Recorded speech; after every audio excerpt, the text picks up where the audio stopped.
ভারতের ভূমি ব্যবহার করে নেপাল থেকে বিদ্যুৎ আনতে পারবে বাংলাদেশ। ভারতের এই সম্মতির বিষয়টি জানিয়েছেন দেশটির পররাষ্ট্র সচিব বিনয় মোহন কাত্রা। আর বেইজিং নয়, নয়াদিল্লিতেই আগে যাবেন প্রধানমন্ত্রী শেখ হাসিনা, আভাস দিলেন পররাষ্ট্রমন্ত্রী ডক্টর হাসান মাহমুদ। তিস্তা বহুমুখী প্রকল্পে ভারতও সহযোগিতা করতে চায় বলে জানালেন মন্ত্রী। দুদিনের সফরে ঢাকায় ভারতের পররাষ্ট্র সচিব বিনয় মোহন কাত্রা বৃহস্পতিবার সাক্ষাৎ করেন প্রধানমন্ত্রী শেখ হাসিনার সঙ্গে।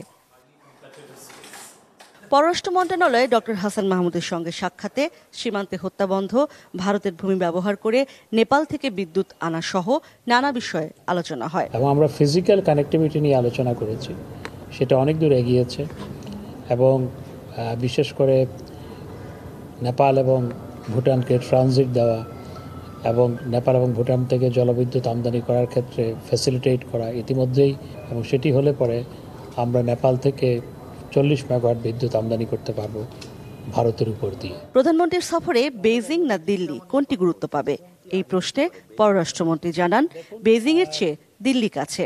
দিল্লি তো আমাদের কাছে, বেইজিং একটু দূরে।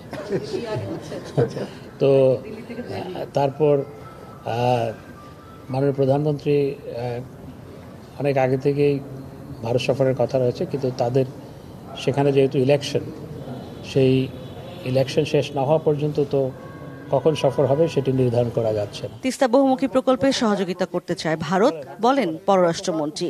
তিস্তায় আপনারা জানেন যে আমরা একটি বৃহৎ প্রকল্প নিয়েছি, তো ইন্ডিয়া সেখানে ফিন্যান্স করতে চায়।